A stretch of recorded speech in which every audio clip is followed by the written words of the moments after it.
Today's podcast is sponsored by Kevin Feely Athletic Therapy, helping you in all matters relating to pain, injury, and athletic performance.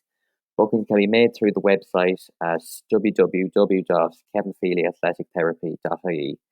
Thanks to Kevin for sponsoring the podcast, and I will leave links to his website and social media accounts in the video description.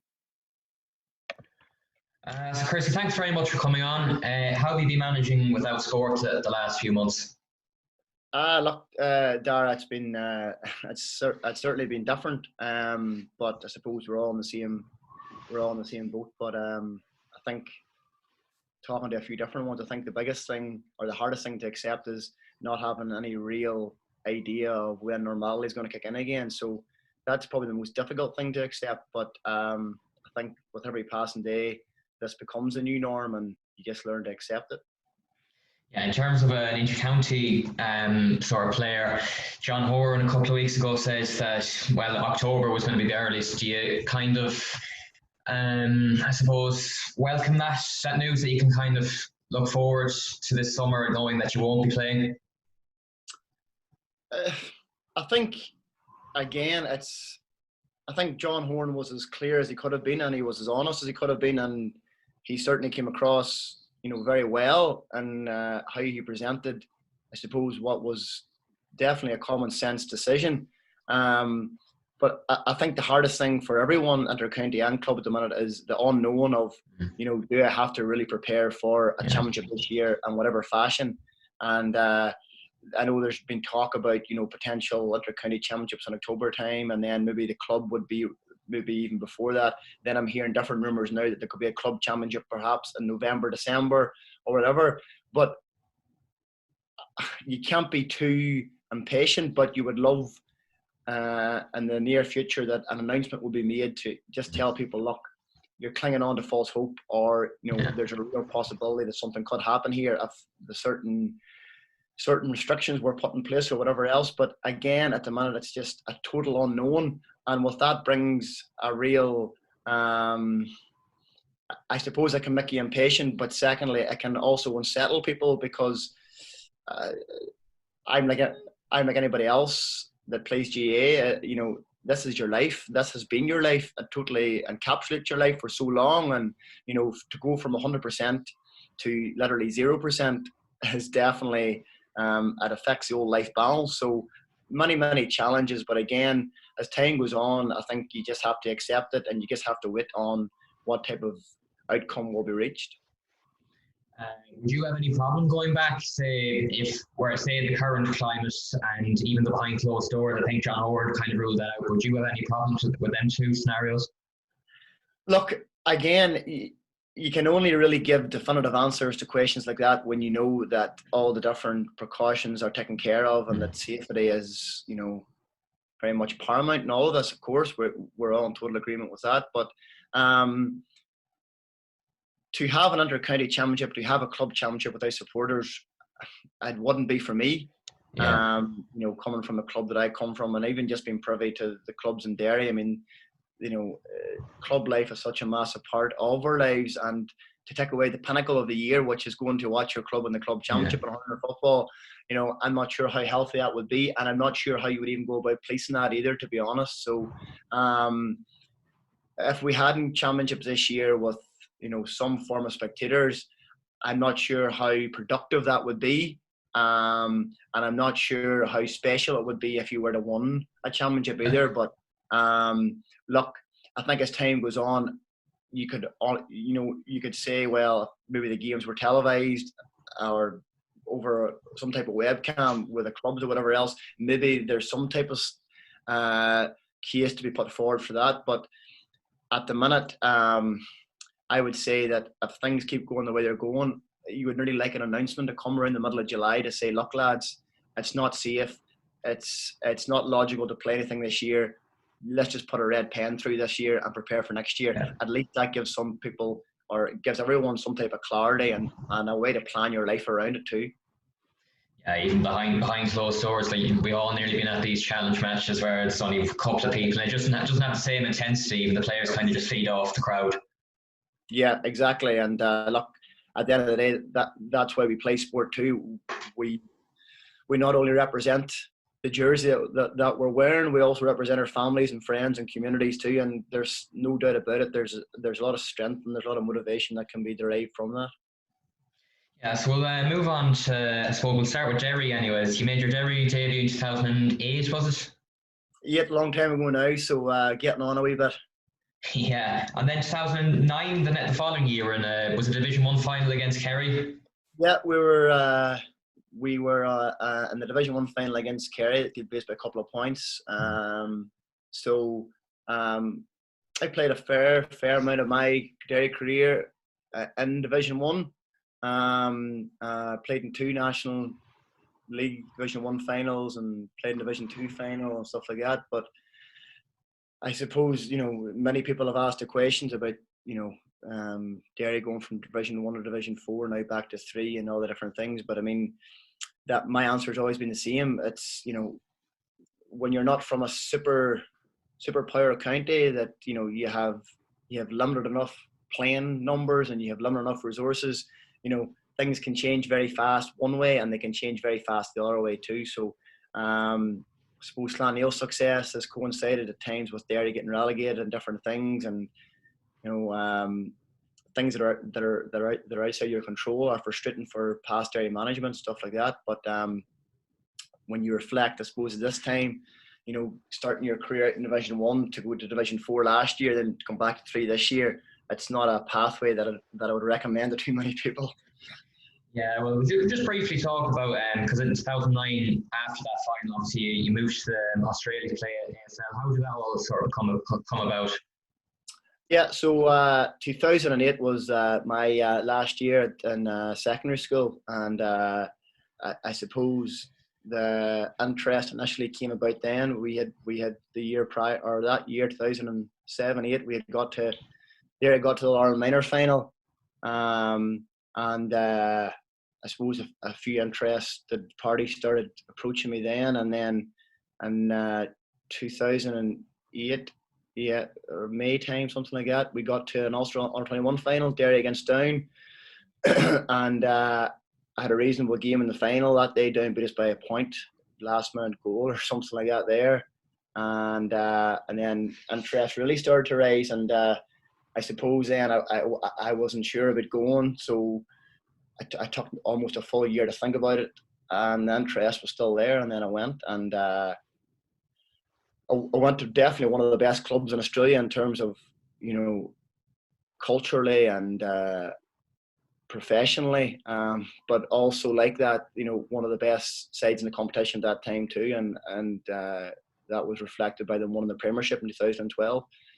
So chances were very slim. We also remember some of the players playing in the reserves at that stage for 2 years. We had, certainly one of the best reserve teams in the competition.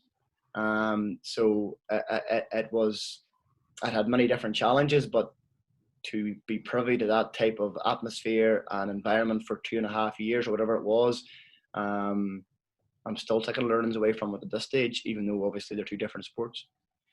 Yeah, was it a difficult decision at all? Because you were probably, 19, 20 at the time. I suppose it's a big lifestyle change, even moving country and adapting to the lifestyles over there.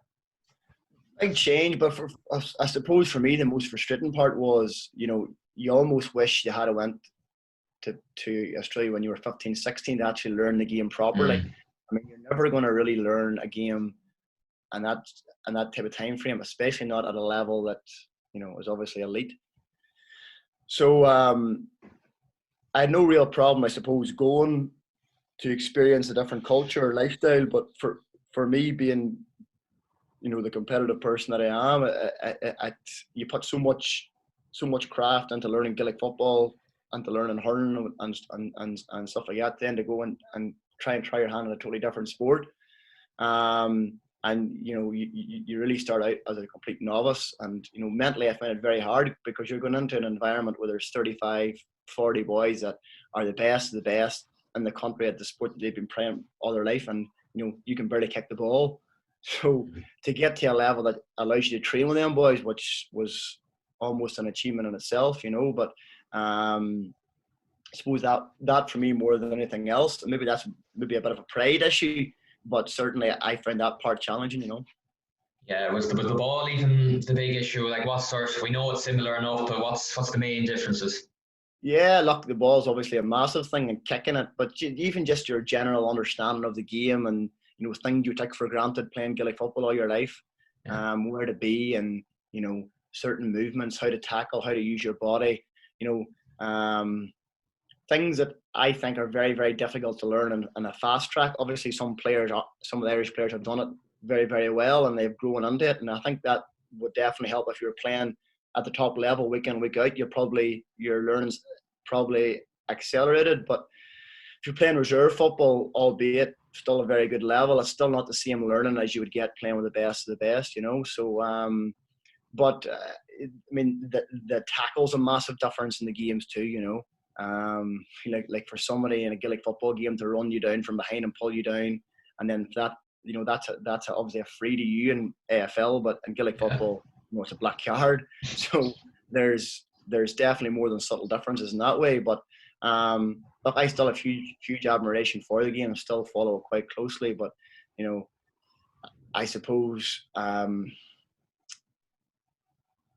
I couldn't really get away from the fact that Gaelic football is just in me through and through, and I came back to it, and it's worked out, quite well coming home. Yeah, was that always nearly the mentality of going over there, we'll try it out for a year or two and maybe eventually come back? My mentality was honestly to try and make a career out of it, Okay.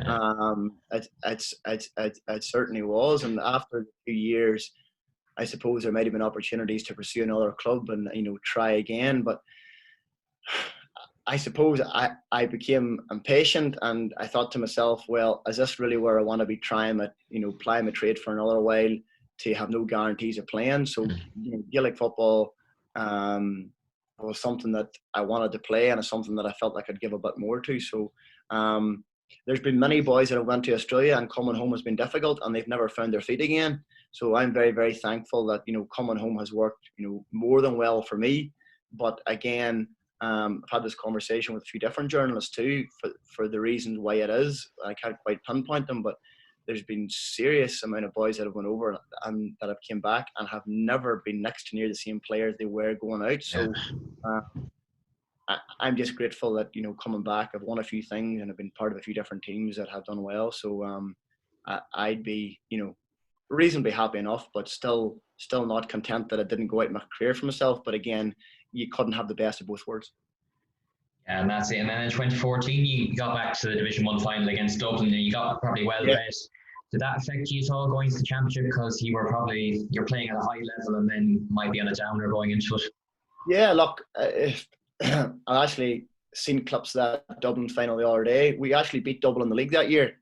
The only team that beat us in the league and Division 1 that year. We won Division 2 prior, came up to Division 1, and the only team that beat us was Cork, down in Cork by a point. We went down to Kerry and beat Kerry, beat Dublin at home. We drew with Tyrone. I think we beat everybody else. So it was, I think the first 10 minutes of that game against Dublin was helter-skelter. We could have literally had 2 or 3 goals, and we didn't get them. And then Dublin rose and rose and rose, and then they just, this came get big and basically 9 or 10 points, as Dublin can do. And I suppose that was starting. You were starting to see the real Dublin click in then. And then naturally we had Donegal in the championship, which was going to be a massive game. We were in Division 1 going well. They were obviously going very well, and they beat us by a couple of points in a really, really tight game. And then injuries came, and then Longford popped us in the qualifiers. I mean, the qualifiers is like that. I know why people say, well, Toby team Longford, but we see it all the time. The qualifiers is a totally different competition. And so being an Ulster, without trying to sound too biased, there's so many tough games that you can be pipped by just about anybody if you're not on your game. And it doesn't seem to matter what division you're playing in. The championship's the championship, and you go and you play away in another provincial ground or whatever else. It's a fairly big leveler, but especially certainly that year was disappointing, but that was under Brian McGaver's tenure, so we were always very, very competitive then, and we were doing a lot of things right. But mean, 2014 did Donegal go on to the final that year again, I think, They too. lost Kerry, So, they bet Dublin the semi. we were beaten the first round by a Donegal team by a point or two that went on to compete in the Ireland final. So, yeah, it's, I'm not saying we would have done the same, but we weren't exactly getting beat by bad teams. Yeah, and then the following years, you look back with sort of disappointment that he didn't kick on and maybe compete for Ulster titles. Look, certainly, we had a really good Derry team from, certainly from, start of the millennium, and even before that, like going way back before my time. 98 were beat by Galway in a semi-final where Ireland should have won it. 2001, the exact same outcome against the same opposition. We won the National League Division 1 title in 2007. We're back in the final, or 2008 won the Division 1 title, maybe 2009 we're back in the final again. 2014 we're back in the final again. Yeah.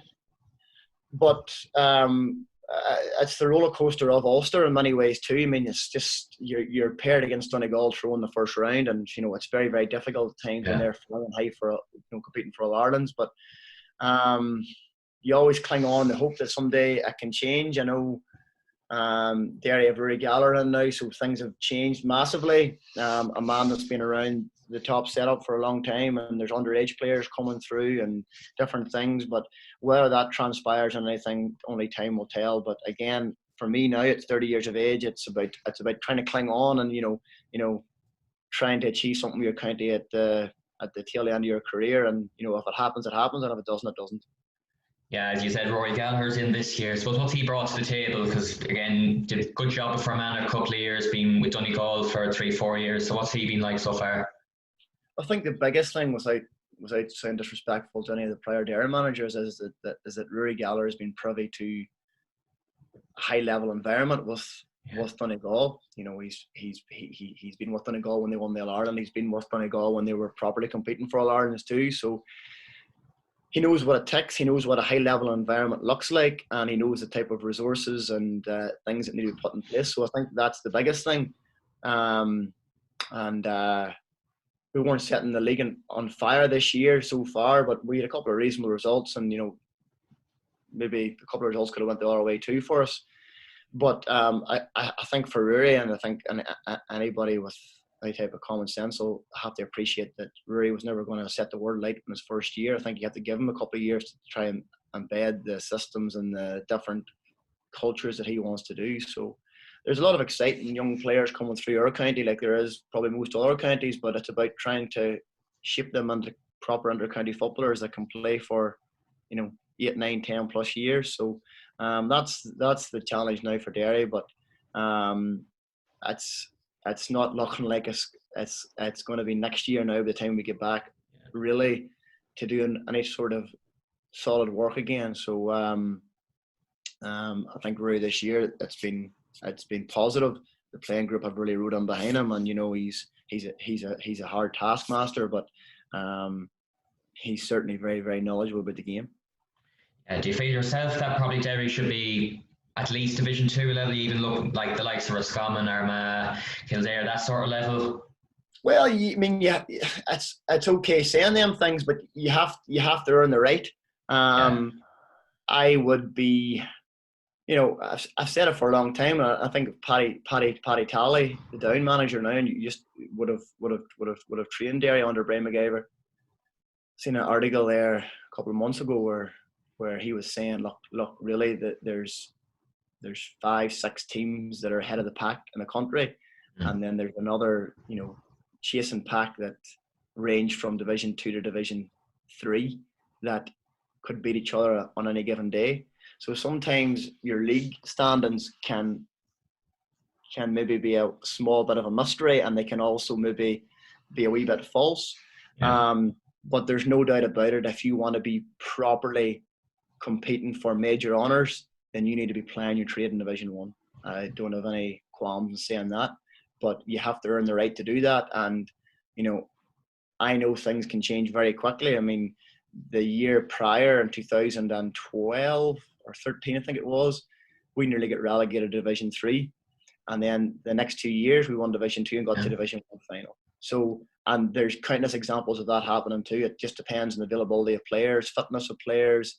Maybe if a county has a club that has done well in the club championship in the past and stuff like that there. So there's many variables in it, but certainly as a player, you want to be playing your football in Division 1, Division 2. But like I said, you've got to earn that right. Yeah, the Tier 2 was meant to be brought in this year now. Probably that won't happen. But from a player's point of view, playing Division 3 and 4, what's your thoughts on it? Look, I have been very consistent in this one. I just think the division or the Tier 2 would have been an absolute catastrophe. I think this year you've seen a real desperation in Division 2 and Division 3 in particular, that the league was so important because you wanted to avoid playing Tier 2. I think for your development as a player, as a team, you need to be playing the best teams, and we all can't win and we all can't achieve trophies, but I think there's a lot of prestige in playing against the best and competing against the best, and you can see from the outside that's certainly what Roscommon want to achieve too. They want to better themselves and play the top level. But I would have been very, very fearful this year if a Tier 2 had have happened, that when you would have entered your provincial championship, that there would have been a mass exodus to America, because boys were going to prioritise that, I would say. And I would say also, if you were from a club that had a chance of winning a club championship, were you realistically going to prioritise a Tier 2 All-Ireland over a club championship? I would have been doubtful about that too. Is it even the media coverage as well? Because you look at the hurling, that the Christy McKaigue record, you don't see games on the television. So if they're going to do it, they have to do it right. Yeah, but how do you do it right? I mean, like, how do you really dress up something? Does it really matter if the games were on TV or not? If there was, 300 people on the stand? For me, from a spectator point of view, I didn't feel a huge appetite for it. I use countless examples. I mean, Derry won Division 4 last year, and we played Tyrone at Healy Park, and it was a reasonably close game, and I'm sure there was 8,000 or 9,000 people at that game. You change that setup to this year where Derry could be playing whoever else in a Tier 2 championship game. You wouldn't have got 800 or 900 people at it. You would have got probably considerably less.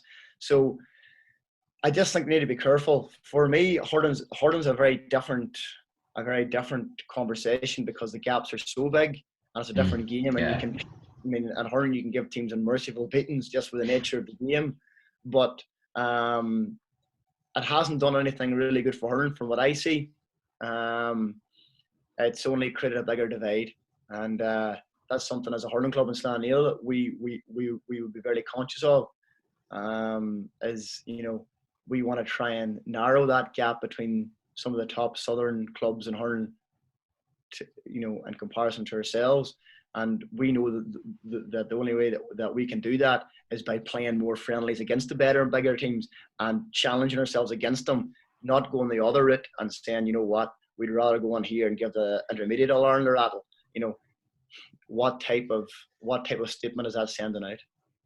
Yeah, I've even been thinking about even the Champions League sort of style. You have your provincials, maybe March, April, and then 8 groups of 4, top 2 go into the Champions League, and then the bottom 2 Europa League, and you earn your right then you play the best, and you earn your right then to get into the main competition.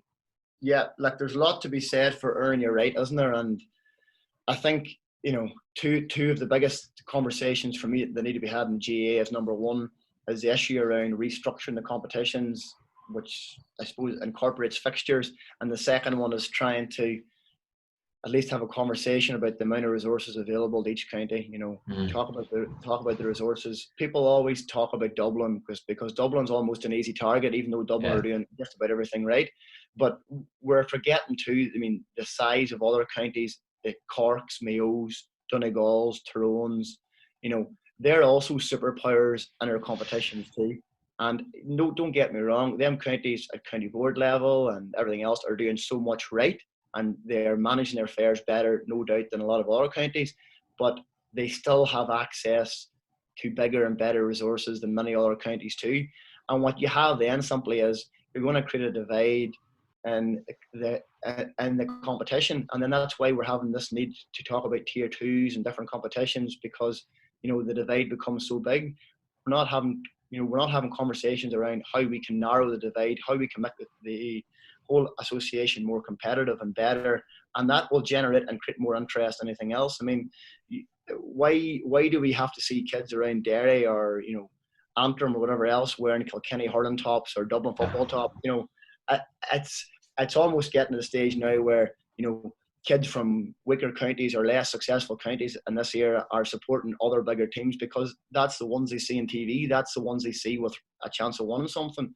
I just find that very, very sad, because our association was never built to be like that.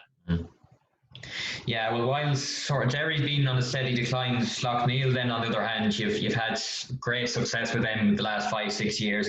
But talk to me about what it's done for the whole parish and club.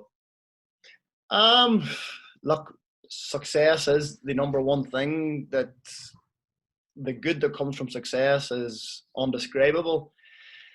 But I think Slaughtneil Club from its creation has had different parts, or has been privy to different successes, albeit they've been spread out and whatever else. But the last since 2013, I suppose, it's been good. But ultimately, there's still that lingering kind of, I wouldn't say regret, but there's still that we haven't got a national title. Yeah. And they're not easy got. Don't get me wrong, and timing and what other teams are about are definitely variables in that conversation. But like for us now, it's every year's very, very difficult because the ceiling's so high. So it's important to take a step back and be grateful for what we have too, because we won an awful lot at club level and provincial level, and we became trailblazers in many ways for other dual clubs. So we've done a lot right, and we certainly have a very respectable standing in the country. But knowing our group of players like I do across the two codes, they still want to try and get that national title, and like I said before, that's certainly easier said than done. Yeah, maybe even when you sort of maybe retire, you sit back, you might actually more appreciate what's the success you've had as a club. Yeah, perhaps. But I think the good thing about our club is there's always a couple of younger players that are kind of on the horizon or breaking through, and then they kind of feed into what's still a very young group in hurling and football for us largely. And you think to yourself, well, we're still not anywhere near what we could be, and then that gets you thinking to yourself, we weren't good enough back then, but we're getting better and better and better, and I suppose that creates a real optimism. But for me, it's not a time just to reflect too much on what we've achieved. I think it's always in the back of your head, but I just know from the work that's in the club, the people that are coaching our teams and hurling football this year in particular, I'd have been very optimistic of a very strong year ahead. But again, sadly, that's looking like it's going to be taken away from us. But again, how many other clubs and how many other players are in exactly the same position? So it's not as bad as sometimes you think. Yeah, you played in 2 All-Ireland finals, the first one against Carafin. So you lost by 10, I think. Like, how good is this Carafin team? Are they the greatest club team probably of all time? 2014 was a tricky one because we had won our first Derry title in 2014, first time in 10 years, and then we had won Ulster. That was only our second time in an Ulster series, and we were in the crest of a wave. I mean, it was bonus territory after that, and we managed to sneak into the final. But Corofin, I think we're always going to beat us in that day. But we came into that game with a raft of injuries, and it was reflected the following year, 2015, where we just about won the county championship, and we bowed out to Scottstown in the Ulster that year. But we weren't in a position to properly challenge Corofin. We just weren't ready. and Corofin were ready, and we weren't healthy enough to really properly challenge them either. And they were more deserving winners that day. The following final against Dr. Crooks is a different conversation, and that's certainly one that we were very much good enough to win the Ireland that year, and arguably probably should have won it. But that's a sore one to tick. And again, Dr. Crooks and Corofin and St Vincent's to be playing football in the same era as them teams. Yeah. Timing's a big part of it too. But the game against Crooks now in that year was probably our best year. We beat a lot of the best teams in Ulster, beat Vincent's in semi-final, and then to be beat by Crooks narrowly in the final. And Crooks were flying that year. I mean, let's not forget Crooks absolutely annihilated Corofin in the semi-final that same year. So fine margins. Yeah, I was even about to say, was that, obviously out of the two, probably more disappointed to lose that one because you have the experience playing Corofin, and then you go into that one and then you lose by a couple of points in the end. Yeah, big one. We were down to 14 men early on that game too. One of our best players who was definitely on track for man of the match. And these things happen, But certainly now, Dr. Crooks were great, and like a lot of the Crooks players then, a lot of young boys have actually came through to play for Kerry now. Like they were unknowns back then, but you can see the quality in them. And it's a difficult one, but like you just get on with it. And we haven't won a club championship in 2 years now, so your mindset changes, and you're saying to yourself this year, what I'd give to win a club championship again. Yeah. Never mind talking about All Ireland. So many players don't get a chance to even play in their senior club finals. So you have to put it into perspective, and you have to be thankful for what you have. But the more you won, the greedier you get. And I think Slaughtneil at the minute became very, very greedy. Was the mindset 2-3 years ago? You were actually looking at Ulster titles and All Ireland, not being disrespectful for the Derry Championship, but was that the mindset? I honestly don't think it was, because the Derry Club Championship in so many ways was more difficult to win than Ulster. Bizarre as that sounds. And I'm not sure if it was because of rivalries, but there's a lot of very, very good sides in Derry too. I think the mindset for us each year changed because there was always a different motivation. I mean, we won our first Derry Championship 2014. It was just about 1-1 again. And then obviously 2016, it became about 1-3 in a row. Only two other Derry clubs, Ballinderry and Balahi, had done that in their history. We achieved that. Then the following year, it was about 1-4 in a row, which only Balahi had ever done in Derry before. And and then you talk about the Ulster campaigns in hurling. No Derry club had ever won an Ulster hurling club championship before. We won one, first team did it, then no team had done it back to back, obviously. We done that, and then it became about the Ulsters. No team had ever won the 3 codes in 1 year. Then we managed to do that 2 years in a row. So there's always a different motivation each year, and we didn't create these motivations. It was almost like you were creating history without even meaning to set out to create history. But it probably changes a wee bit once you get into the Ireland campaigns, but I suppose it always remained the same. You hadn't won one yet.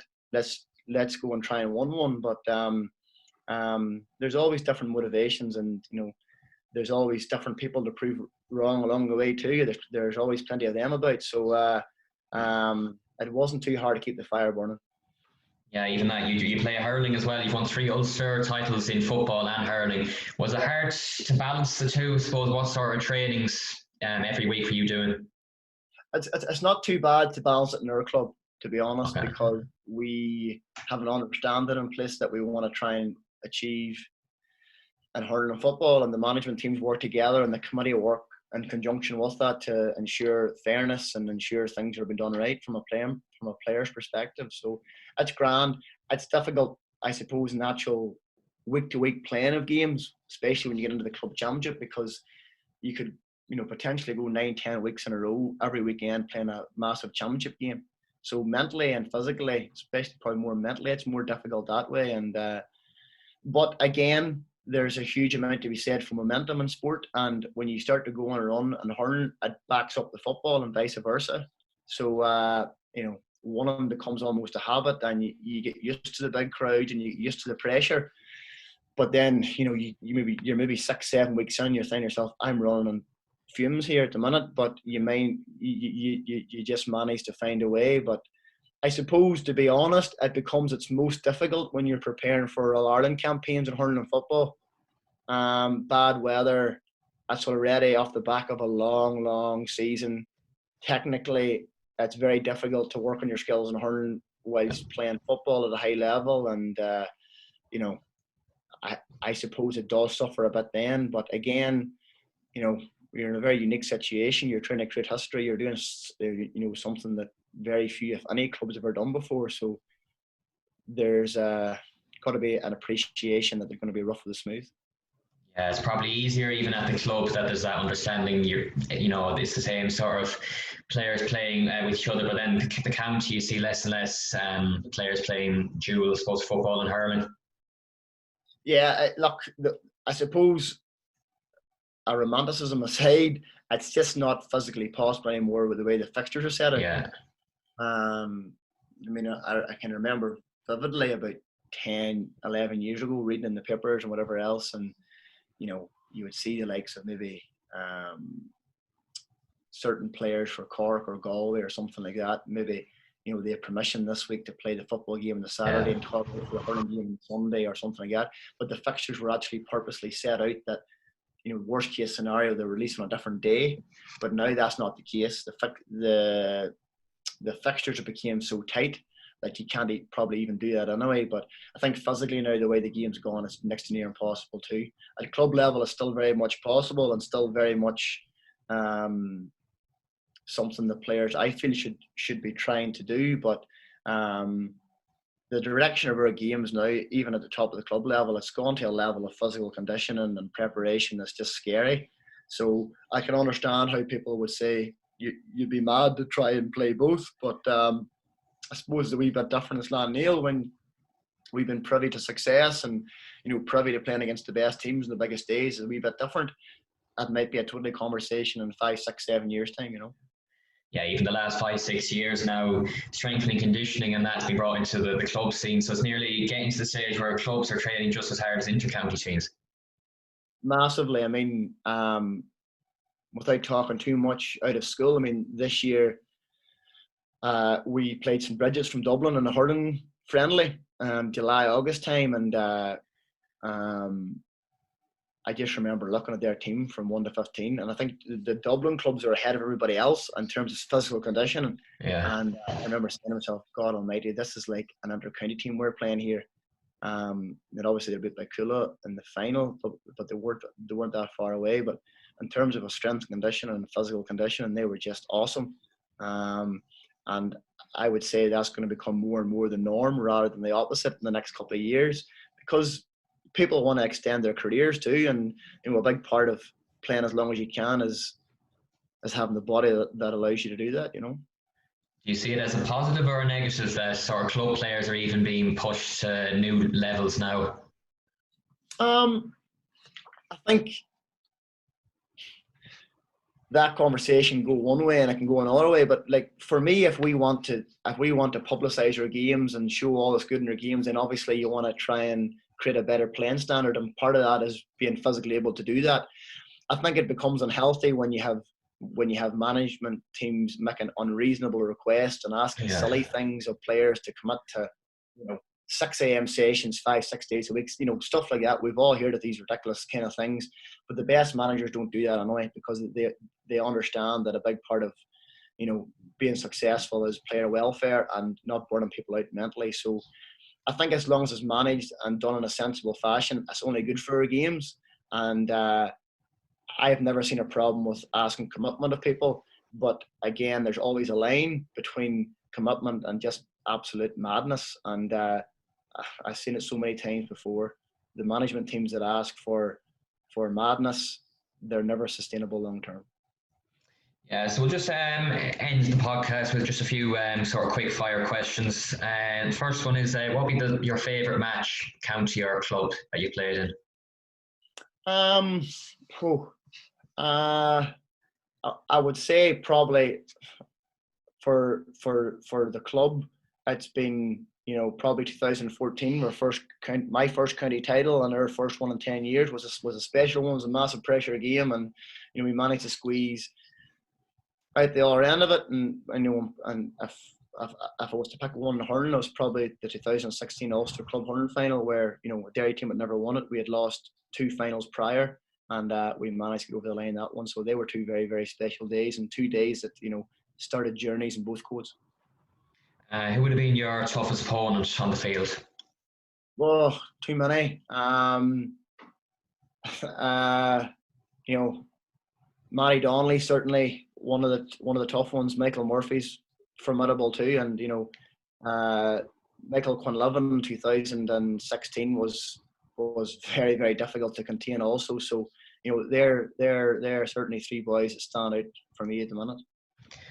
You've even played a few positions, but what would be your favourite position to play on the field? Probably in football, centre half back. But I think when you're around long enough, you can find yourself. If you're a defender, you go on a certain opponent, whatever else. So the game's changed, but usually around the half back line somewhere seems to be sitting a bit better, you know. And then the last 2, who's the best player you've played with? The best player I've played with has